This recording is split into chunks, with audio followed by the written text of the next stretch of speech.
ओम श्री परमात्मने नमः। परब्रह्म परमात्मने नमः। श्री वेद पुरुषाय नमः। ओम श्री गणेशाय नमः। अपने अपने माता पिता गुरु महाराज की जय हो। गणेश जी महाराज की जय हो। शंकर भगवान की जय हो।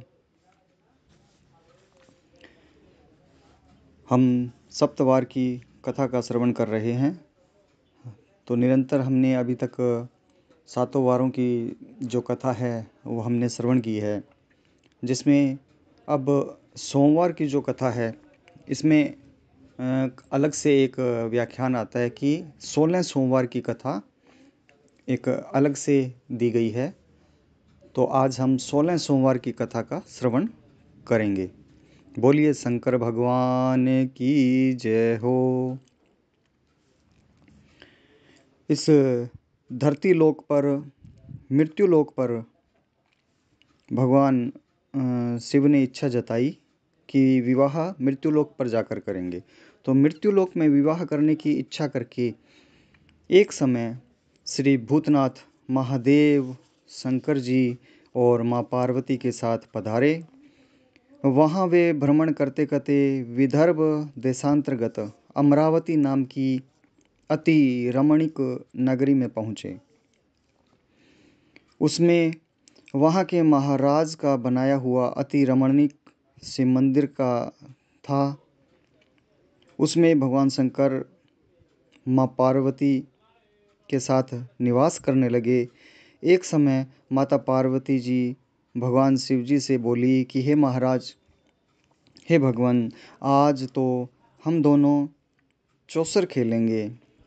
भगवान शिव जी ने प्राण प्रिया की बात को मान लिया और चौसर खेलने लगे। उस समय इस स्थान पर मंदिर का पुजारी ब्राह्मण मंदिर में पूजा करने को आया। माता जी ने ब्राह्मण से प्रश्न किया कि पुजारी जी बताओ कि इस बाजी में दोनों में से किसकी जीत होगी। ब्राह्मण बिना विचारे ही शीघ्र बोल उठे कि महादेव जी ही जीतेंगे। थोड़ी देर में बाजी समाप्त हो गई और पार्वती जी की विजय हुई। अब तो पार्वती जी ब्राह्मण को झूठ बोलने के अपराध के कारण कोड़ी देने का श्राप दे दिया। कुछ समय बाद पार्वती जी के श्रापवश पुजारी के शरीर में कोढ़ पैदा हो गई। इस प्रकार पुजारी अनेक प्रकार से दुखी रहने लगा।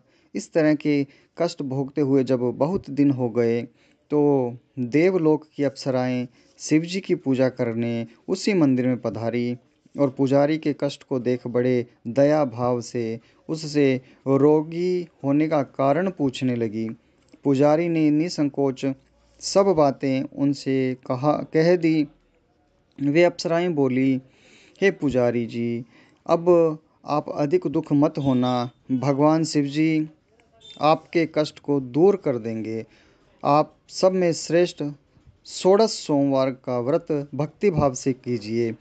तब पुजारी जी अप्सराओं के हाथ जोड़कर विनम्र भाव से 16 सोमवार व्रत विधि पूछने लगे। अप्सराएं बोली कि जिस दिन सोमवार हो उस दिन भक्ति के साथ व्रत करें, स्वच्छ वस्त्र पहने, आधा सेर गेहूं का आटा लें, उसके 3 भाग बना लेवें और घी गुड़ दीप नैवेद्य धूप पुंगीफल बेलपत्र जनेऊ चंदन अक्षत पुष्प आदि के द्वारा प्रदोष काल में भगवान शंकर का विधि पूर्वक पूजन करें। तत्पश्चात अंगाओं में से एक शिव जी को अर्पण करें, बाकी 2 जो शिव जी का प्रसाद समझकर उपस्थित जनों में बांट दें और आप भी प्रसाद पावें। इस विधि से 16 सोमवार व्रत करें। तत्पश्चात 17वें सोमवार के दिन पावसेर पवित्र गेहूं के आटे की बाटी बनावें। तदनुसार घी और गुड़ मिलाकर चूरमा बनावें और शिवजी का भोग लगाकर उपस्थित भक्तों में बांटें। पीछे आप सकुटुंब प्रसाद लें तो भगवान शिवजी की कृपा से उसके मनोरथ पूर्ण हो जाते हैं। ऐसा कहकर अप्सराएं स्वर्ग लोक को चली गईं। ब्राह्मण ने यथाविधि 16 सोमवार व्रत किया। भगवान शिव जी की कृपा से वो रोग मुक्त होकर आनंद से रहने लगा। कुछ दिन बाद जब फिर शिव जी और माँ पार्वती उस मंदिर में पधारे, तब ब्राह्मण को निरोग देखकर पार्वती जी ने ब्राह्मण से रोग मुक्त होने का कारण पूछा। तो ब्राह्मण ने 16 सोमवार व्रत कथा कह सुनाई। तब तो पार्वती जी अति प्रसन्न होकर ब्राह्मण से व्रत की विधि पूछकर व्रत करने को तैयार हुई। व्रत करने के बाद उनकी मनोकामना पूर्ण हुई तथा उनके रूठे पुत्र भगवान कार्तिकेय स्वयं माता के आज्ञाकारी हुए। परंतु कार्तिकेय जी को अपने विचार परिवर्तन का रहस्य जानने की इच्छा हुई, तो माता से बोले, हे माता जी, आपने ऐसा कौन सा उपाय किया जिससे मेरा मन आपकी ओर आकर्षित हुआ। तब पार्वती जी ने वही 16 सोमवार व्रत कथा सुनाई। भगवान कार्तिकेय जी बोले कि इस व्रत को मैं भी करूँगा, क्योंकि प्रिय मित्र ब्राह्मण दुखी दिल से परदेश गया है, उससे मिलने की बहुत इच्छा है। कार्तिकेय जी ने भी इस व्रत को किया और उनका प्रिय मित्र मिल गया। मित्र ने इस आकस्मिक मिलन का भेद कार्तिकेय जी से पूछा, तो वे बोले कि हे मित्र, मैंने मिलने की इच्छा करके 16 सोमवार का व्रत किया था। अब तो ब्राह्मण मित्र को भी अपने विवाह की बड़ी इच्छा हुई। कार्तिकेय जी से व्रत की विधि पूछी और यथाविधि व्रत किया। व्रत के प्रभाव से जब वह किसी कार्यवश विदेश गया, तो वहाँ के राजा की लड़की का स्वयंवर था। राजा ने प्रण किया था कि जिस राजकुमार के गले में सब प्रकार से श्रृंगारित हथिनी माला डालेगी, मैं उसी के साथ प्यारी पुत्री का विवाह कर दूंगा। शिवजी की कृपा से ब्राह्मण भी स्वयंवर देखने की इच्छा से राजसभा में एक ओर बैठ गया। नियत समय पर हथिनी आई और उसने जयमाला उस ब्राह्मण के गले में डाल दी। राजा की प्रतिज्ञा के अनुसार बड़ी धूमधाम से कन्या का विवाह उस ब्राह्मण के साथ कर दिया और ब्राह्मण को बहुत सा धन और सम्मान देकर संतुष्ट किया। ब्राह्मण सुंदर कन्या पाकर सुख से जीवन व्यतीत करने लगा। एक दिन राजकन्या ने अपने पति से प्रश्न किया, हे प्राणनाथ, आपने ऐसा कौन सा भारी पुण्य किया जिसके प्रभाव से हथिनी ने सब राजकुमारों को छोड़कर आपको वर्ण किया।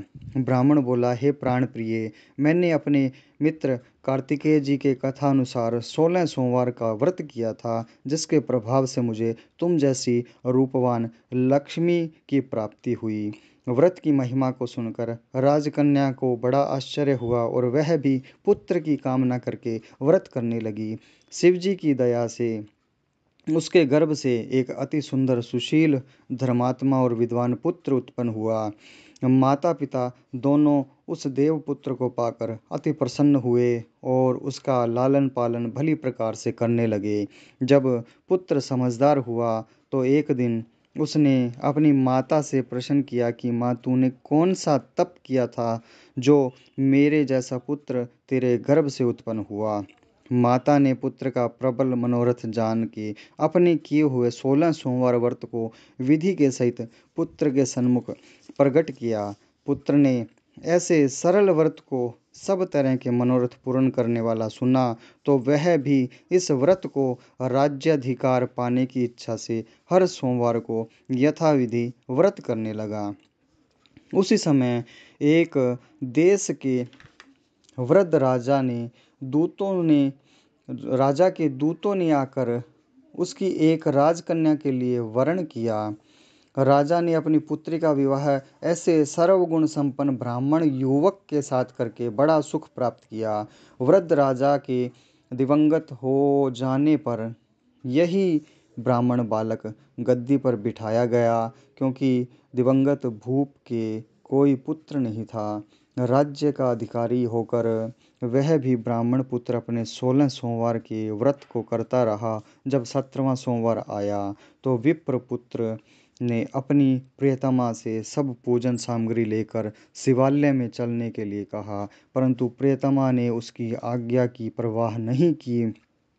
दास दासियों द्वारा सब सामग्रियां शिवालय भिजवा दी और खुद नहीं गई। जब राजा ने शिवजी का पूजन समाप्त किया, समापन हो गया पूजन का, तब एक आकाशवाणी हुई, राजा के प्रति हुई। राजा ने सुना कि हे राजा, अपनी इस रानी को राजमहल से निकाल दे, नहीं तेरा सर्वनाश हो जाएगा। वाणी को सुनकर राजा के आश्चर्य का ठिकाना नहीं रहा और तत्काल ही मंत्रणा गृह में आकर अपने सभासदों को बुलाकर पूछने लगा कि हे मंत्रियों, मुझे आज शिवजी की वाणी हुई है कि राजा तू अपनी इस रानी को निकाल दे, नहीं तो ये तेरा सर्वनाश कर देगी। मंत्री आदि सब बड़े विस्मय और दुख में डूब गए, क्योंकि जिस कन्या के साथ राज मिला है, राजा उसी को निकालने का जाल रचता है। यह कैसे हो सकता है? अंत में राजा ने उसे यहाँ से निकाल दिया।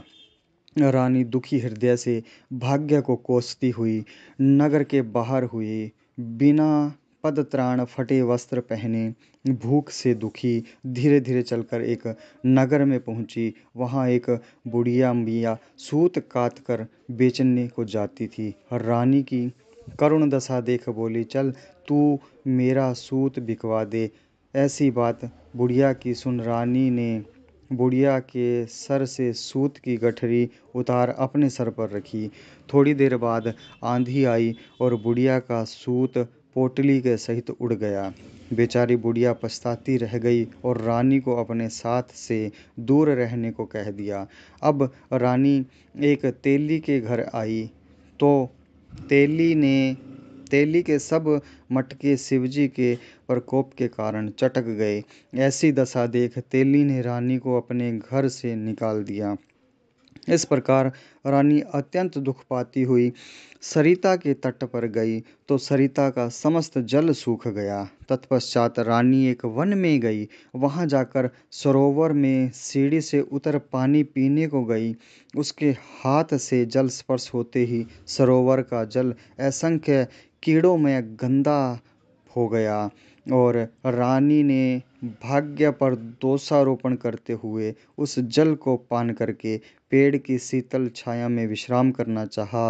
वह रानी जिस पेड़ के नीचे जाती, उस पेड़ के पत्ते तत्काल ही गिरते गए। वन सरोवर जल की ऐसी दशा देखकर गौए चराते ग्वालों ने अपनी गुस्साई जी से, जो उस जंगल में स्थित मंदिर के पुजारी थे, कही। गुसाई जी के आदेशानुसार ग्वाले रानी को पकड़कर गुसाई के पास ले गए। रानी की मुख कांति और शरीर शोभा देख गुसाई जान गए कि यह अवश्य ही कोई विधि की गति की मारी कोई कुलीन अबला है। पुजारी जी ने रानी से कहा कि पुत्री, तुम मेरे आश्रम में ही रहो, मैं तुमको किसी प्रकार का कष्ट नहीं होने दूंगा। गुसाई के ऐसे वचन सुन रानी को धीरज हुआ और आश्रम में रहने लगी। परंतु आश्रम में रानी को भोजन बनाती, उसमें कीड़े पड़ जाते, जल भर के लावे, उसमें कीड़े पड़ जाते। अब तो गुसाई जी भी दुखी हुए और रानी से बोले कि हे बेटी, तेरे पर कौन से देवता का कोप है जिससे तेरी ऐसी दशा हुई है। पुजारी की बात सुन रानी ने शिवजी की पूजा करने न करने करे जाने की कथा सुनाई। तो पुजारी ने शिवजी महाराज की अनेक प्रकार से स्तुति करते हुए रानी के प्रति बोले कि पुत्री, तुम सब मनोरथों के पूर्ण करने वाले 16 सोमवार व्रत को करो, उसके प्रभाव से अपने कष्ट से मुक्त हो सकोगी। गुसाई जी की बात सुनकर रानी ने 16 सोमवार व्रत को विधिवत संपन्न किया और 17वें सोमवार को पूजन के प्रभाव से राजा के हृदय में विचार उत्पन्न हुआ कि रानी को गए बहुत समय व्यतीत हो गया, न जाने कहाँ कहाँ भटकती होगी, ढूंढना चाहिए। यह सोच रानी को तलाश करने चारों दिशाओं में दूत भेजे।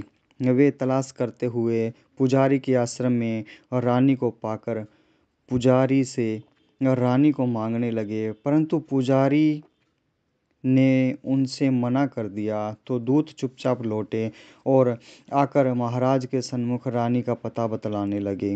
रानी का पता पाकर राजा स्वयं पुजारी के आश्रम में गए और पुजारी से प्रार्थना करने लगे कि महाराज, जो देवी आपके आश्रम में रहती है वह मेरी पत्नी है। शिवजी के कोप से मैंने उसको त्याग दिया था। अब इस पर से शिवजी का प्रकोप शांत हो गया है, इसलिए मैं इसे लिवाने आया हूँ। आप इसे मेरे साथ चलने की आज्ञा दे दीजिए। गुसाई जी ने राजा के वचन को सत्य समझकर रानी को राजा के साथ जाने की आज्ञा दे दी। गुसाई जी की आज्ञा पाकर रानी प्रसन्न होकर राजा के महल आई। नगर में अनेक प्रकार के बधावे बजने लगे। नगर निवासियों ने नगर के दरवाजों पर तोरण वंदन वार विधिवत सजाए और घर घर में मंगल गान होने लगे।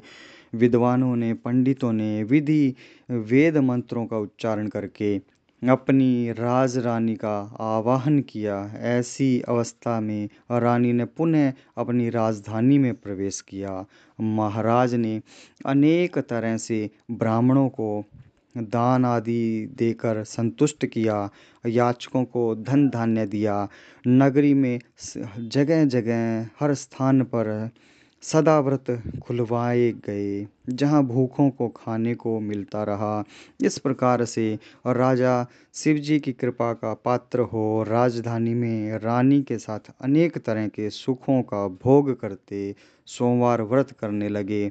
विधिवत शिवजी का पूजन करते हुए लोक में अनेकानेक सुखों को भोगने के पश्चात शिवपुरी को पधारे। ऐसे ही जो मनुष्य मनसा वाचा कर्मणा द्वारा भक्ति सहित सोमवार का व्रत पूजन इत्यादि विधिवत श्रद्धा भाव से करता है, वह इस लोक के समस्त सुखों को भोग कर अंत में शिवपुरी शिव धाम को प्राप्त होता है।